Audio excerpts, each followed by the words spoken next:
உருளைக்கிழங்குல இந்த மாதிரி சேஃப்டி பின்னை வச்சு குத்தி விடுங்க, நீங்களே ஷாக் ஆவீங்க. நம்ம டெய்லி லைஃப்பில் தேவைப்படக்கூடிய ரொம்ப ஈஸியான டிப்ஸ் தாங்க சொல்லியிருக்கேன்.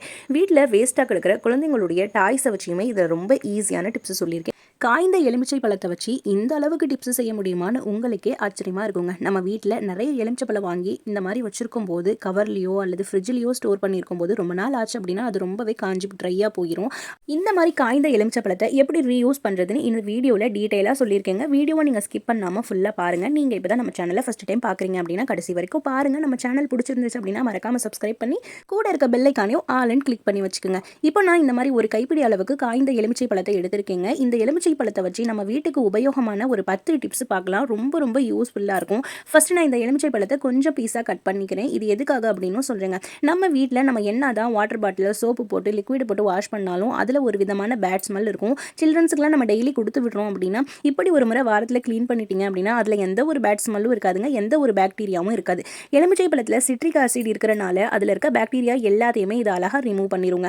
இப்போ ஒரே ஒரு ஸ்லைஸ் எலுமிச்சை பழத்தை வாட்டர் பாட்டிலில் சேர்த்துட்டு ஒரு 1/2 டீஸ்பூன் அளவுக்கு கல்லுப்பு சேர்த்துட்டு கொஞ்சமாக தண்ணி ஊற்றி எந்த ஒரு லிக்விட்லாம் தேவையில்லை இதை மட்டும் சேர்த்து நல்லா ஷேக் பண்ணிங்க அப்படின்னா அதில் இருக்க பேட் ஸ்மெல் எல்லாமே போயிடும். வாட்டர் பாட்டிலில் நல்ல ஒரு ஃப்ரெஷ்னஸாக இருக்குங்க. ரொம்ப சிம்பிளான டிப்பு. எந்த ஒரு லிக்விட் போட்டாலும் அந்த லிக்விடோட ஸ்மெல்லாம் இருக்கும். ஆனால் நீங்கள் லெமன் போட்டு இந்த மாதிரி நல்லா குலுக்கிட்டு இந்த தண்ணியை நீங்கள் கீழே ஊற்றிட்டு நார்மலான டேப் வாட்டரில் நம்ம வாட்டர் பாட்டிலில் நல்லா கழுவி எடுத்துட்டோம் அப்படின்னா பேட் ஸ்மெல் எல்லாமே போயிருங்க. எந்த ஒரு லிக்விடும் இல்லாமல் நம்மளுடைய வாட்டர் பாட்டிலில் நல்லா ஃப்ரெஷ் ஆக்கி வச்சிடலாம். எந்த ஒரு பாக்டீரியாவும் இருக்காது. நம்ம சோப்பு போட்டு வாஷ் பண்ணால் கூட அந்த சோப்பு வாசனை லிக்விட் வாசனை அடிக்கும். நீங்கள் இந்த மாதிரி லெமன் உப்பு மட்டும் போட்டு வாஷ் பண்ணி பாருங்கள், உங்கள் வாட்டர் பாட்டில் நல்ல ஃப்ரெஷ்னஸாக இருக்கும். நெக்ஸ்ட் இந்த மாதிரி வாட்டர் பாட்டில் நம்ம வாங்கி காய வைக்கிறோம் அப்படின்னா இதை நம்ம தலைகீழ அப்படியே கவிழ்த்து வைப்போங்க. இந்த மாதிரி வைக்காமல் ஒரு செம்புலையோ அல்லது ஒரு டம்ளர் நல்லா கெட்டியாக இருக்க செம்பு டம்ளரில் இந்த மாதிரி கவிழ்த்து இந்த மாதிரி செவுத்தில் படுற மாதிரி வச்சுட்டோம் அப்படின்னா அது ஒரு நைட்டுக்குள்ளே நல்லா காஞ்சி வந்துருங்க. ரொம்ப சிம்பிளான டிப்பு. அல்லது இந்த மாதிரி வைக்கும்போது தெரியாமல் கை தவறி கீழே விழுந்துருமோ அப்படின்னு நினைக்கிறவங்க இந்த செம்பில் காவாசி அளவுக்கு தண்ணி எடுத்துட்டு இந்த மாதிரி வச்சுட்டோம் அப்படின்னா அது பாட்டுக்கு அதில் இருக்க தண்ணி எல்லாமே வடிஞ்சு நல்லா காஞ்சி வந்துடும். ரொம்ப சிம்பிளான டிப்பு. அல்லது இது கூட உங்களுக்கு சிரமமாக இருக்குது அப்படின்னா இந்த செம்புக்குள்ளே ஒரு கரண்டி ஒன்று போட்டுட்டு அந்த கரண்டிக்குள்ளே இந்த வாட்டர் பாட்டில் இந்த மாதிரி போட்டு வச்சுட்டீங்க அப்படின்னா அதுவுமே உங்களுக்கு ரொம்ப ஈஸியாக இருக்கும். ரொம்பவே சிம்பிளான மெத்தடு. வாட்டர் பாட்டில் காய வைக்கிறதுக்கு இந்த டிப்பை கூட நீங்கள் ட்ரை பண்ணலாம். நம்ம நார்மலாக வாட்டர் பாட்டில் கவிழ்த்து வச்சோம் அப்படின்னா அது கீழே கீழே விழுந்துட்டு இருக்கும். இந்த மாதிரி ட்ரை பண்ணி பாருங்கள், சீக்கிரமாக காஞ்சி வந்துடும். இந்த டிப் உங்களுக்கு பிடிச்சிருந்துச்சு அப்படின்னா மறக்காம இந்த வீடியோக்கு ஒரு லைக் கொடுத்துக்கோங்க. நெக்ஸ்ட் டிப்பு நம்ம மிக்ஸி ஜாரில் மந்த்லி 1 டைம் கண்டிப்பாக இந்த மாதிரி க்ளீன் பண்ணி எடுத்துக்கணும். அல்லது நம்ம இஞ்சி பூண்டு பேஸ்ட் அரைக்கிறோம் அல்லது ஏதோ ஒரு கிரேவிக்கு மசாலா அரைக்கிறோம் அப்படின்னா அதில் அந்த பட்டை ஏலக்காய் வாசனை அந்த மாதிரி வாசனையெல்லாம் இருக்குங்க. அப்போ ஒரு 1/2 லெமனை புழிஞ்சு போட்டு அந்த தோலுடைய சேர்த்து ஒரு 1/4 டீஸ்பூன் அளவுக்கு கல்லுப்பு சேர்த்துட்டு நல்லா இதை அரைச்சிக்கணுங்க. கொஞ்சமாக தண்ணி விட்டு கூட நீங்கள் தேவைப்பட்டால் அரைச்சிக்கலாம். இதே மாதிரி நம்ம 2 மிக்ஸி ஜாரையும் இந்த மாதிரி நல்லா வாஷ் பண்ணுறனால மிக்ஸி ஜார் நல்லா புதுசு மாதிரியும் இருக்கும். அதில் இருக்க பேட் ஸ்மெல் எல்லாமே போயிருங்க. ரொம்ப சிம்பிளான டிப்பு. இப்போ 2 மிக்ஸி ஜாரையும் நான் அதே லெமன் உப்பை போட்டு நல்லா வாஷ் பண்ணிவிட்டு தண்ணியில் வாஷ் பண்ணிட்டு காட்டுறேன் பாருங்கள் எந்த அளவுக்கு நம்ம மிக்ஸி ஜார் புதுசு மாதிரி இருக்குன்னு. இதில் இருக்க பாக்டீரியாவுமே போயிருங்க. மந்த்லி 1 டைம் கண்டிப்பாக இந்த மாதிரி லெமன் உப்பு போட்டு உங்கள் மிக்ஸி ஜாரை க்ளீன் பண்ணி வச்சுக்கோங்க. எப்போவுமே உங்கள் மிக்ஸி ஜார் இப்போ வாங்கின ஜார் மாதிரியே தகன்னு புதுசு மாதிரி மின்னுங்க. பாருங்கள் எந்த அளவுக்கு ஷைனிங்காக நல்ல புதுசு மாதிரி இருக்குன்னு நீங்களே பாருங்கள். இதில் இருக்க பேட் ஸ்மெல் எல்லாமே கூட போயிருங்க. இந்த டிப்பு உங்களுக்கு பிடிச்சிருக்கும்னு நினைக்கிறேன். பிடிச்சிருந்துச்சு அப்படின்னா மறக்காம இந்த வீடியோக்கு ஒரு லைக் கொடுத்துக்குங்க. நெக்ஸ்ட் டிப்பு ரொம்ப ரொம்ப முக்கியமான டிப்புங்க. நிறைய பேர் இந்த பேரிச்சம்பழம் ரொம்ப ஹெல்த்தியான பேரிச்சம்பழம். ஆனால் இந்த டேட்ஸ் நிறைய பேர் விரும்பி சாப்பிடவே மாட்டாங்க. எதனால் அப்படின்னா இதில் இருக்க உள்ள அந்த விதைகளை எடுத்துட்டு அல்லது வாயில் போட்டு மெல்லும் போது அந்த விதைகள் நமக்கு டிஸ்டர்பாக இருக்குன்னு சொல்லி நிறைய பேர் வாங்கி இந்த பேரிச்சம்பழத்தை சாப்பிடாம அப்படியே வச்சு கொண்டு போய் குப்பையில் கூட போடுவாங்க. இனிமேல் அந்த மாதிரி செய்யவே வேணாங்க. ஒரு 1/2 hour இதுக்காக நீங்கள் டைம் ஒதுக்குனீங்க அப்படின்னா இந்த பேரிச்சம்பழத்தை கூட நம்ம அழகாக ஈஸியாக நமக்கு பிடிச்ச மாதிரி டேஸ்டியாக மாற்றிக்கலாம். நம்ம வீட்டில் எல்லார் வீட்லேயுமே வேர்க்கடலை இருக்குங்க. இந்த பேரிச்சம்பழத்தை நடு பகுதியை கட் பண்ணிவிட்டு அதுக்கு நடுவில் இருக்கிற கொட்டையை நீக்கிட்டு உள்ளே பாதாமோ முந்திரியோ அல்லது வேர்க்கடலை இருக்குது அப்படின்னா வேர்க்கடலையை வச்சு நல்லா க்ளோஸ் பண்ணி விட்டுட்டீங்க அப்படின்னா அந்த கொட்டைகளுக்கு பதிலாக நம்ம இந்த வேர்க்கடலையோட மென்று சாப்பிடும்போது அவ்வளோ டேஸ்டியாக சூப்பராக இருக்கும். இந்த பேரிச்சம்பழம் நிறைய பேர் ரொம்ப இனிப்பாக இருக்குது அப்படின்னு சொல்லிட்டு தான் மேக்ஸிமம் நிறைய பேர் இந்த பேரிச்சம்பழத்தை சாப்பிட மாட்டாங்க. அல்லது பல்லில் ஒட்டிக்குது அப்படின்னு சொல்லி நிறைய பேர் சாப்பிட மாட்டாங்க. அதுக்கு பதிலாக நீங்கள் இந்த மாதிரி ட்ரை ஃப்ரூட்ஸ் ஏதோ ஒன்று இந்த மாதிரி விதைகளை எடுத்துட்டு அதுக்கு பதிலாக நீங்கள் ஏதோ ஒரு ட்ரை ஃப்ரூட்ஸ் வச்சு விட்டீங்க அப்படின்னா குழந்தைங்களும் விரும்பி சாப்பிடுவாங்க. நமக்கு டபுள் சத்து கிடைச்ச மாதிரியும் இருக்குங்க. கண்டிப்பாக ட்ரை பண்ணி பாருங்க. வேர்க்கடலையோட பேரிச்சம்பழம் சாப்பிட்றதுக்கு அவ்வளோ டேஸ்ட்டாக இருக்கும். கண்டிப்பாக நீங்களும் ட்ரை பண்ணி பாருங்க. நெக்ஸ்ட் டிப்பு நம்ம வீட்டில் குழந்தைங்களுடைய ஷூ டெய்லி யூஸ் பண்ணுறாங்க அப்படின்னா கண்டிப்பாக இந்த ஒரு டிப்பை நீங்கள் ட்ரை பண்ணி பாருங்க. நம்ம வீட்டில் ஷூ எல்லாம் வைக்கிறோம் அப்படின்னா அப்படியே கொண்டு போய் வைக்காம நம்ம யூஸ் பண்ணுற கபோர்டாக இருக்கட்டும் அல்லது எந்த ஒரு ரேக்காக இருக்கட்டும் அந்த இடத்துல கண்டிப்பாக இந்த மாதிரி செஞ்சீங்க அப்படின்னா இந்த ஷூவில் பேட் ஸ்மெல் எதுவுமே இருக்காதுங்க. எப்போவுமே நல்லா ஃப்ரெஷ்ஷாக இருக்கும். நம்ம வீட்டில் எலுமிச்சை பழம் வாங்கி நல்லா பழுத்து போச்சு அப்படின்னா கண்டிப்பாக இப்படி நீங்கள் செஞ்சுக்கலாங்க. இது 1 வீக் வரைக்கும் நல்லா ஃப்ரெஷ்ஷாக இதே மாதிரி இருக்குங்க. எலுமிச்சை பழத்தை 2ஆக கட் பண்ணி கிராம்பை வந்து நல்லா 4-5 கிராம் இந்த மாதிரி சொருகி விட்டுட்டு இந்த மாதிரி ஷூக்குள்ளே வச்சு விட்டுட்டீங்க அப்படின்னா நல்லா ஃப்ரெஷ்னஸாக இருக்கும். அது மட்டும் இல்லாமல் எந்த ஒரு பூச்சியுமே வந்து இந்த ஷூக்குள்ளே போகாதுங்க. கண்டிப்பாக நீங்கள் ட்ரை பண்ணி பாருங்கள். ரொம்ப ரொம்ப ஹெல்ப்ஃபுல்லாக இருக்கும். நீங்கள் ஷூ வைக்கிற ரேக்கோ அல்லது கபோர்டோ இருக்குது அப்படின்னா கண்டிப்பாக அந்த இடத்துல நீங்கள் இந்த மாதிரி லெமனில் வந்து கிராம்பை சொருகி வச்சு பாருங்கள். ஒரு நல்ல ஃப்ரெஷ்னஸ் கிடைக்கும். ரொம்ப சிம்பிளான டிப்பு. பிடிச்சிச்சுன்னா லைக் பண்ணிக்கோங்க. நெக்ஸ்ட் டிப், இந்த மாதிரி நம்மளுடைய ஷூவில் வந்து ஒயிட் கலர் ஷூவாக இருக்குது அப்படின்னா அதில் வந்து லைட்டாக 2 நாள் நடந்தாலுமே சைடு ஓரங்கள் சுற்றி வந்து கொஞ்சம் மஞ்சள் கலரில் ஆயிருங்க. அதை அழகாக ஈஸியாக எந்த ஒரு லிக்விட் டிட்டர்ஜென்ட் இல்லாமல் க்ளீன் பண்ணுறதுக்கு இந்த லெமன் மட்டும் போதுங்க. லெமனில் கொஞ்சமாக வந்து ஒரு பேக்கிங் சோடா ஒரு 1/4 டீஸ்பூன் அளவுக்கு சேர்த்திருக்கேன். ஆப்ப சோடா தான் சேர்த்திருக்கேன். இதை சேர்த்துட்டு நல்லா இந்த சைடு ஓரங்கள் எல்லாத்தையுமே நீங்கள் லைட்டாக தேய்ச்சி விட்டாலே போதுங்க. அதில் இருக்க கரைகள் எல்லாம் அழகாக ஈஸியாக வந்துடும். நான் க்ளீன் பண்ணி காட்டுறேன் பாருங்கள். எந்த ஒரு லிக்விடும் சோப்பும் இல்லாமல் வெறும் லெமனும் பேக்கிங் சோடா மட்டும் தாங்க சேர்த்திருக்கேன். இதில் இருக்கிற அந்த லெமனுடைய புளிப்புத்தன்மையினாலேயே அழுக்குகள் கரைகள் எல்லாமே அழகாக நீக்கிட்டு வந்துடும். இப்போ நல்லா நான் வாஷ் பண்ணி முடிச்சதுக்கப்புறம் ஒரு துணி வச்சு நான் தொடச்சி காட்டுறேன். நீங்களே பாருங்கள் எந்த அளவுக்கு பளிச்சுன்னு புதுசு மாதிரி இருக்குன்னு. காசு செலவு பண்ணி இதுக்காக ஷாம்பு லிக்விட்லாம் போட்டு நம்ம ஷூவை வாஷ் பண்ணணும்ட்டு இல்லைங்க. இந்த மாதிரி செஞ்சோம் அப்படின்னா இதில் இருக்க எந்த ஒரு கிருமிகளும் இருக்காது. ரொம்ப சிம்பிளான டிப்பு. இப்போ வெறும் லெமனும் பேக்கிங் சோடாவும் போட்டு தேய்ச்சினாலேயே பாருங்கள் எந்த அளவுக்கு. ரொம்ப அமுத்தியெல்லாம் தேய்க்கலைங்க, லைட்டாக தான் தேய்ச்சேன். அதுக்கே எந்த அளவுக்கு பளிச்சுன்னு ஆயிடுச்சுன்னு நீங்களே பாருங்கள். இப்போ நான் 2 ஷூவையும் உங்களுக்கு நான் வச்சு காட்டுறேன். உங்களுக்கே நல்ல டிஃப்ரெண்ட் தெரியுங்க. காஞ்சி போய் இருக்கிற லெமனை நீங்கள் இப்படி கூட யூஸ் பண்ணிக்கலாங்க. எந்த அளவுக்கு யூஸ்ஃபுல்லாக இருக்குன்னு நீங்களே பாருங்கள். நம்ம லெமன் போட்டு தேய்ச்ச பகுதியும் நார்மலாக இருக்கிற ஷூவுக்கும் நல்ல டிஃப்ரெண்ட் தெரியும். எந்த அளவுக்கு பளிச்சுன்னு இருக்குதுன்னு நீங்களே பாருங்க. அதுக்கப்புறம் ஒரு ப்ரஷ் ஒன்று வச்சு லைட்டாக அந்த சைடு இடுக்குகளில் அழுக்குகள் எல்லாத்தையுமே நீங்கள் இந்த மாதிரி எடுத்து விட்டுட்டீங்க அப்படின்னா இன்னுமே நல்லா புதுசு மாதிரி இருக்குங்க. இதே மாதிரி இன்னொரு ஷூவும் நான் வந்து உங்கள் கண் முன்னாடியே நான் தேய்ச்சி காட்டுறேன். எந்த அளவுக்கு அழகாக அதில் அழுக்குகள் எல்லாமே போகுதுன்னு நீங்களே பாருங்கள். ரொம்ப ரொம்ப சிம்பிளான டிப்பு தான். ரொம்ப ஹெல்ப்ஃபுல்லாக இருக்குங்க. கண்டிப்பாக நீங்கள் ட்ரை பண்ணி பாருங்கள். காஞ்சி போய் கிடக்கே லெமன் அப்படின்னு சொல்லி அதை தூக்கி போடாமல் இப்படி கூட நீங்கள் யூஸ் பண்ணிக்கலாம். இந்த டிப் உங்களுக்கு ரொம்ப ஹெல்ப்ஃபுல்லாக இருக்கும். பிடிச்சிருந்துச்சு அப்படின்னா மறக்காமல் லைக் பண்ணிக்கோங்க.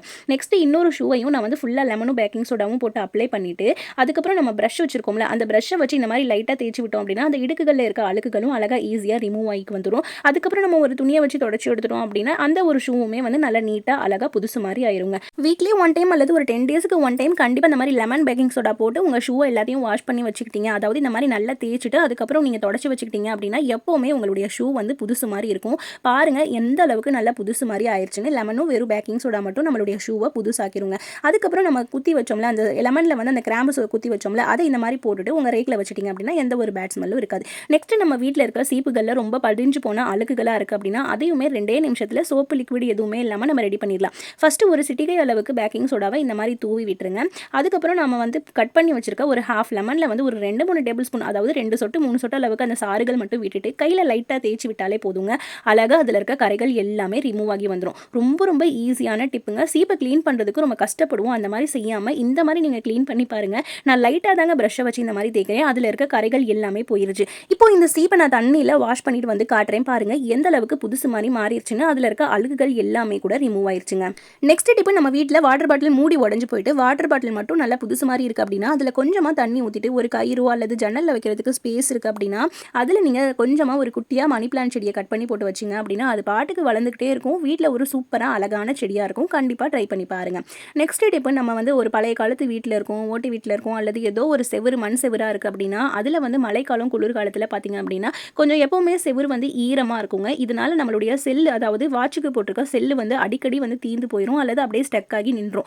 அந்த மாதிரி ஆகாமல் இருக்கணும் அப்படின்னா இந்த ஒரு டிப்பை நீங்கள் ட்ரை பண்ணி பாருங்கள். நம்ம துணி வாங்கணும் அப்படின்னா இந்த மாதிரி அட்டைப்பெட்டி அதாவது பாக்ஸ் வச்சு கொடுப்பாங்க. இந்த பாக்ஸை வந்து நல்ல இந்த மாதிரி நீளமாக விரிச்சு எடுத்துக்கோங்க. உங்கள் வீட்டில் வாட்ச் எந்த சைஸ் இருக்கும் அந்த வாட்சை வந்து இந்த அட்டைப்பெட்டி மேலே வச்சு ஒரு பென்சில் வச்சு ரவுண்டாக அது மாதிரி ஷேப் போட்டு கட் பண்ணி எடுத்துக்கோங்க. ரொம்ப சிம்பிளான டிப்பு தான், ஆனால் இது ரொம்ப ஹெல்ப்ஃபுல்லாக இருக்கும். நான் இந்த வீட்டுக்கு குடி வந்ததுக்கப்புறம் இந்த வாட்சுக்கு மட்டுமே வந்து 4-5 செல் அதாவது ஒரு வருஷத்துக்கு கூட இல்லை 6 மாதத்துக்கு ஒரு டைமே வந்து 4-5 செல் மாற்றி மாற்றி போடுற மாதிரி ஆயிடுச்சு.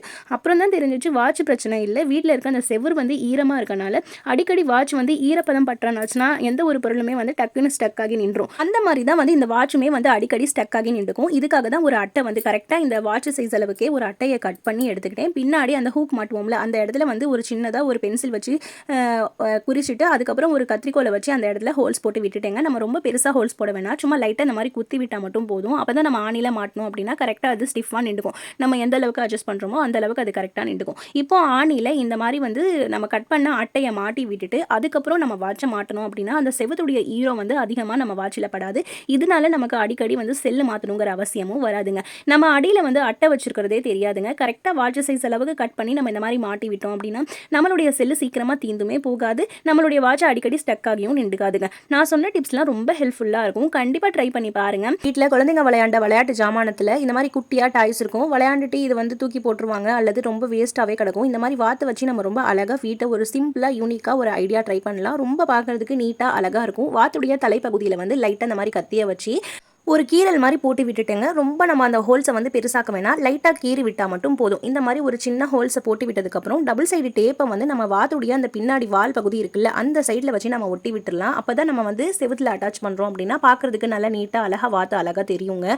ரொம்ப ரொம்ப சிம்பிளாக யூனிக்கான ஐடியா, பார்க்குறதுக்கு ரொம்ப நீட்டாக அழகாக இருக்கும். கண்டிப்பாக நீங்கள் ட்ரை பண்ணி பாருங்கள். வீட்டில் குழந்தைங்களுடைய இந்த மாதிரி வாத்து டாய்ஸ் இருக்குது அப்படின்னா கண்டிப்பாக இது உங்களுக்கு ரொம்ப ஹெல்ப்ஃபுல்லாக இருக்கும். நான் வந்து இந்த மாதிரி ஒரு ஜன்னலை தாங்க ஒட்டி விட்டுருக்கேன். இந்த டபுள் சைடு டேப் அந்த ஸ்டிக்கரை பிரித்து நம்ம ஒட்டிட்டோம் அப்படின்னா ஊதுபத்தி வைக்கிற ஸ்டாண்டாக யூஸ் பண்ணிக்கலாம். பார்க்குறதுக்கே ரொம்ப அழகாக யூனிக்காக இருக்குங்க. கண்டிப்பாக நம்ம வீட்டில் இந்த மாதிரி குட்டியாக வாத்து பொம்மையோ அல்லது சின்னதாக இந்த மாதிரி எலாஸ்டிக் பொம்மை இருந்துச்சு அப்படின்னா அதில் வந்து டபுள் சைடு டேப்பை ஒட்டி இந்த மாதிரி நீங்கள் ஊதுபத்தி வச்சிங்க அப்படின்னா அந்த ஜன்னல் பார்க்குறதுக்கே நல்லா நீட்டாக அழகாக இருக்கும். கண்டிப்பாக ட்ரை பண்ணி பாருங்கள். உங்களுக்கு எந்த இடத்துலையுமே ஹோல்ஸ் இல்லை, இந்த மாதிரி பத்தி வைக்கணும் அப்படின்னா இந்த மாதிரி குழந்தைங்களோட டாய்ஸை வந்து நீங்கள் இந்த மாதிரி பத்தி ஸ்டாண்டாக கூட யூஸ் பண்ணிக்கலாம். இந்த டிப் உங்களுக்கு பிடிச்சிருந்துச்சு அப்படின்னா மறக்காம இந்த வீடியோக்கு ஒரு லைக் கொடுத்துக்கோங்க. நெக்ஸ்ட் வந்து இதே மாதிரி ஒரு உடஞ்சு போன நான் மினியான் பொம்மையை எடுத்திருக்கேன். இது வந்து பென்சிலுடைய மேல் பகுதியில் வருது, அதாவது குழந்தைங்க வந்து டிப் பென்சில் யூஸ் பண்ணுவாங்கல்ல அதில் வந்த மினியான் பொம்மை. இதோடைய ஹோல்ஸ் வந்து உடஞ்சி போச்சு. அதுலேயுமே நான் வந்து டபுள் சைடு டேப்பை ஒட்டி உங்களுக்கு எந்த இடத்துல வந்து வாட்டமாக இருக்கோ அந்த இடத்துல நீங்கள் கபோர்ட்லையோ அல்லது பீரோலையோ அல்லது எந்த ஒரு ரேக்கில் வந்து இந்த மாதிரி ஒட்டி விட்டுட்டீங்க அப்படின்னா இதுவுமே ஒரு ஊதுபத்தி ஸ்டாண்டாக யூஸ் பண்ணிக்கலாங்க. ரொம்ப சிம்பிளான ஐடியா, ரொம்ப ரொம்ப யூஸ்ஃபுல்லாக இருக்கும். கண்டிப்பாக ட்ரை பண்ணி பாருங்கள். வீட்டில் எந்த இடத்துலையுமே ஹோல்ஸ் இல்லை அப்படின்னா கண்டிப்பாக இந்த டபுள் சைடை வச்சு நீங்கள் இந்த மாதிரி கூட ஊதுபத்தி ஸ்டாண்ட் ரெடி பண்ணிக்கலாம்.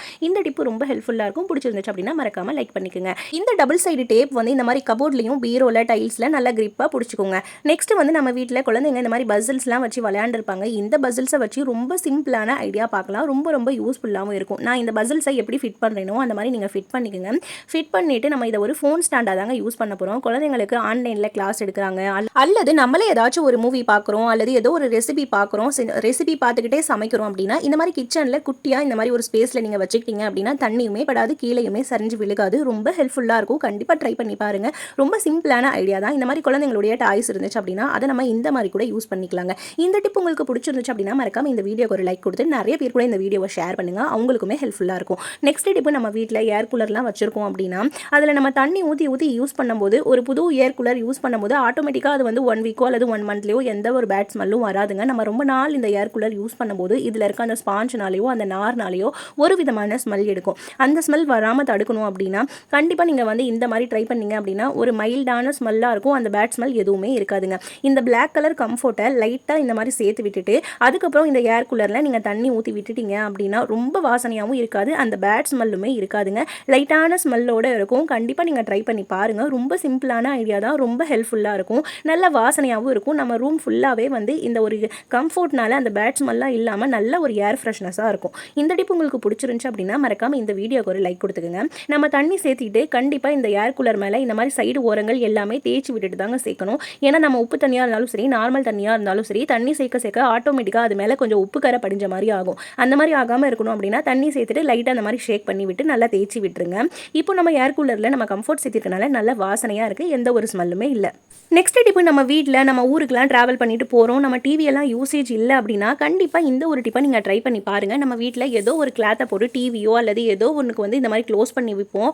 அந்த மாதிரி வைக்கும்போது என்னாகும் அப்படின்னா இந்த சரிஞ்சு கீழே வந்து விழுந்துரும். அந்த மாதிரி விழுகாமல் இருக்கணும் அப்படின்னா டபுள் சைடு டேப்பை நான் 2 ஓரத்துலையுமே ஒட்டி விட்டுருக்கேங்க. அதுக்கு மேலே இந்த துணியை போட்டு நம்ம மூடி வச்சு அந்த இடத்துல ஒட்டி விட்டுட்டோம் அப்படின்னா தூசியுமே படிஞ்சு போகாதுங்க. நல்ல கிரிப்பாக அந்த டபுள் சைடு டேப் ஒட்டிக்கும். இது நம்ம ஊருக்கு போகிறதுக்கு மட்டும் இல்லாமல் நம்ம டிவி மேலே ஒரு ஸ்க்ரீன் பொத்தி வச்சிருக்கோம், அது வலிக்கி கீழே விழுந்துருது அப்படின்னா கூட இந்த மாதிரி நீங்கள் டபுள் சைடு டேப்பை ஒட்டி நீங்கள் 2ஆ மடக்கி கூட போட்டு விட்டுக்கலாங்க. டிவிக்கு மேலே ஒரு ஸ்க்ரீன் நீட்டாக இருக்கும். ரொம்ப சிம்பிளான டிப்பு. பிடிச்சிச்சுன்னா மறக்காமல் லைக் பண்ணுங்கள். நெக்ஸ்ட் டிப்பு, நம்ம 10 ரூபீஸ் சோப்லாம் வாங்குகிறோம். நம்ம வாங்கி வந்து யூஸ் பண்ண ஆரம்பித்தோம் அப்படின்னா அது டக்குன்னு சீக்கிரமாக கரைஞ்சி போயிடுது அப்படின்னா இந்த ஒரு டிப்பை நீங்கள் ட்ரை பண்ணி பாருங்கள். ஒரு சோப்பை நம்ம 3 துண்டாக்கி யூஸ் பண்ணும்போது அது நமக்கு ரொம்ப நாளைக்கு வருங்க. ஒரே சோப்பை எடுத்து நம்ம வந்து யூஸ் பண்ண ஆரம்பித்தோம் அப்படின்னா அது ரொம்ப கொலன்னு ஆகி சீக்கிரமாக வந்து கரைஞ்சி போயிடும். அந்த மாதிரி ஆகாமல் ஒரு 10 ருபீஸ் சோப்பையே நம்ம வந்து ஒரு 10-15 நாளைக்கு வச்சு யூஸ் பண்ணணும் அப்படின்னா இந்த டிப்பை நீங்கள் ட்ரை பண்ணுங்கள். நம்ம கவுண்டர் டாப் கல் மேலே சோப்பை ஒரு தட்டினாலே வந்து 2 பீஸாக வந்து விழுந்துடும். நம்ம எந்த இடத்துல நமக்கு அந்த பீஸ் வேணுமோ அந்த இடத்துல வச்சு நம்ம தட்டினாலே வந்து அழகாக தனித்தனியாக உடஞ்சி வருங்க. இதுக்காக நீங்கள் கத்தியெல்லாம் வச்சு கட் பண்ணீங்க அப்படின்னா தூள் ஆகும். இந்த மாதிரி ஒரு 2 தட்டினாலே போதுங்க. அவ்வளோக்கா நமக்கு சோப் தூளுமே ஆகாது. அழகாக வந்து 2 துண்டு 3 துண்டாக பிரிஞ்சு வந்துடும். இப்போ நான் வந்து ஒரு 10 ருபீஸ் சோப்பை தான் வந்து 3 துண்டாக்கியிருக்கேன். இந்த ஒரு பீஸே வந்து நமக்கு 4-5 நாளைக்கு வரும். ஒரே சோப்பாக நம்ம மொத்தமாக யூஸ் பண்ணும்போது அது கூல் மாதிரி கரைஞ்சி தான் போகும். இந்த மாதிரி யூஸ் பண்ணும்போது ரொம்ப நாளைக்கு வச்சு யூஸ் பண்ணலாம். நெக்ஸ்ட் டிப்பு, நம்ம வீட்டில் இந்த மாதிரி ஒரு சின்ன வேஸ்ட்டான பாக்ஸ் இருந்துச்சு அப்படின்னா இந்த பாக்ஸை எடுத்துக்கோங்க. இதில் 1 டீஸ்பூன் அளவுக்கு மட்டும் கல்லுப்பு சேர்த்துக்குங்க. இந்த கல்லுப்பு மேலே ஒரு முக்கியமான ஒரு பொருள் ஒன்று சேர்க்க போகிறோம். இது கூட நம்ம மிக்ஸ் பண்ணி வைக்கும்போது ஒரு சூப்பர் ஏர் ஃப்ரெஷ்னஸாக இருக்கும். கண்டிப்பாக ட்ரை பண்ணி பாருங்கள். இப்போ நான் வந்து ஒரு கம்ஃபர்ட் பாக்கெட் தாங்க எடுத்திருக்கேன். இதில் முக்கால்வாசி கம்ஃபர்ட்டை நான் இதில் ஊற்றி விட்டுறேன். நல்லா கொள்ளமாட்டு கொஞ்சம் தண்ணி மாதிரி இந்த மாதிரி ஊற்றி விட்டுருங்க. இதை வந்து உங்கள் டாய்லெட்லேயோ அல்லது உங்கள் பாத்ரூம்லேயோ வைக்கும்போது நல்ல ஒரு ஏர் ஃப்ரெஷ்னஸாக இருக்குங்க. நல்ல அந்த பாத்ரூமே நல்ல வாசனையாக இருக்கும். இந்த கம்ஃபர்ட் காஞ்சி போய் கல்லுப்பு இருக்கும் போதெல்லாம் இதில் நீங்கள் கொஞ்சம் கம்ஃபர்ட்டை சேர்த்துக்கிட்டே இருந்தீங்க அப்படின்னா நம்மளுடைய பாத்ரூம் எப்போவுமே வாசனையாக இருக்கும். கண்டிப்பாக ட்ரை பண்ணி பாருங்கள். பிடிச்சிச்சுன்னா லைக் பண்ணிக்கோங்க. நெக்ஸ்ட் டிப்பு ரொம்ப முக்கியமான டிப்ஸுங்க. நிறைய பேருக்கு வந்து பேரிச்சம்பழமே பிடிக்காது. அது சாப்பிடவே மாட்டாங்க. அது ரொம்ப வாயிலெல்லாம் ஒட்டிக்குது அல்லது அது ரொம்ப வந்து இனிப்பாக இருக்குங்கிறதுக்காக சாப்பிட மாட்டாங்க. அந்த மாதிரி இருக்க பேரிச்சம்பழத்தை நடுவில் அந்த விதை பகுதிகளை எடுத்துட்டு அதுக்கு நடுவில் நீங்கள் வேர்க்கடலையோ பாதாம் முந்திரி ஏதோ ஒன்று நட்ஸை வச்சு சாப்பிடும்போது அது அவ்வளோ டேஸ்ட்டாக சூப்பராக இருக்கும். உங்களுக்கு வாயிலையோ பல்லுலையோ எந்த இடத்துலையுமே அந்த பேரிச்சம்பழம் ஒட்டாது. இனிப்புமே ரொம்ப திகட்டாதுங்க. இப்போ ஒரு 4 பேரிச்சம்பழத்தை நான் கொட்டைகள் எல்லாம் எடுத்துட்டு இந்த மாதிரி குட்டி குட்டி பீஸாக கட் பண்ணி எடுத்துக்கிறேன். இது எதுக்காக அப்படின்னு நான் உங்களுக்கு சொல்கிறேங்க. நமக்கு வீட்டில் எந்த ஒரு ஸ்வீட்டுமே இல்லை, வெறும் பேரிச்சம்பழம் மட்டும்தான் இருக்குது. ஆனால் நமக்கு ஏதோ ஒன்று சாப்பிடணும் போல இருக்குது. கொஞ்சம் க்ரன்ச்சியாகவும் இருக்கணும், நல்லா ஸ்வீட்டாகவும் இருக்கணும். அந்த மாதிரி சாப்பிடணும்னு தோன்றப்ப குழந்தைங்களுக்கு ஸ்நாக்ஸ் பாக்ஸுக்கும் நீங்கள் இந்த மாதிரி கொடுத்து விட்டீங்க அப்படின்னா ரொம்ப ஹெல்த்தியான ஒரு ஸ்நாக்ஸாக இருக்கும். இந்த மாதிரி பேரிச்சம்பழத்தை குட்டி குட்டி பீஸாக கட் பண்ணி எடுத்துக்கோங்க.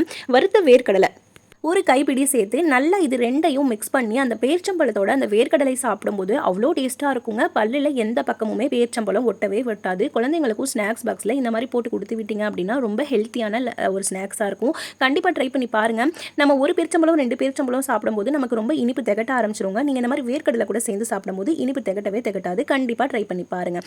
நெக்ஸ்ட் டிப்பு, நம்ம உருளைக்கிழங்கெல்லாம் கட் பண்ணி போடுறோம் அப்படின்னா கண்டிப்பாக நீங்கள் இந்த ஒரு டிப்பை ட்ரை பண்ணி பாருங்கள். உங்கள் உருளைக்கிழங்கு அவ்வளோ சூப்பராக சாஃப்டாக வெந்திருக்கும். ஒரு சில உருளைக்கிழங்கு நம்ம வேக வைக்கும் போது என்னதான் நம்ம வேக வச்சாலும் வேகாது.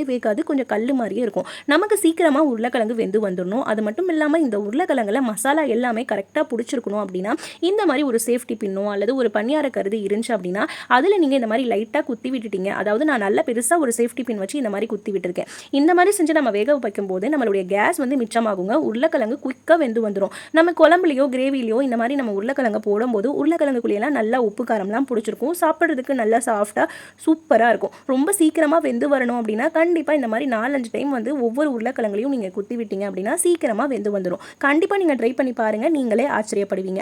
அந்த அளவுக்கு இது ஒரு சூப்பரான டிப்ஸ். கண்டிப்பாக நீங்களும் ட்ரை பண்ணி பாருங்கள். நான் சொன்ன டிப்பில் எந்த டிப் உங்களுக்கு பிடிச்சிருக்குதுன்னு சொல்லி கமெண்ட் பண்ணுங்கள். நம்ம சேனல் பிடிச்சிருந்துச்சு அப்படின்னா மறக்காமல் சப்ஸ்கிரைப் பண்ணி நிறைய பேர் கூட இந்த வீடியோவை ஷேர் பண்ணிக்கோங்க. அவங்களுக்குமே வந்து ரொம்ப ஹெல்ப்ஃபுல்லாக இருக்கும். நான் சுண்டல் சால்னாக்கு தான் மசாலா எல்லாமே வந்து வதக்கி விட்டுட்டு இருக்கேங்க. இதில் நம்ம குத்தி வச்ச உருளைக்கிழங்கு போடும்போது உருளைக்கிழங்கு நல்லா குயிக்காக வெந்து வந்துடும். நல்ல மசாலாவுமே உள்ளே பிடிச்சிருக்குங்க.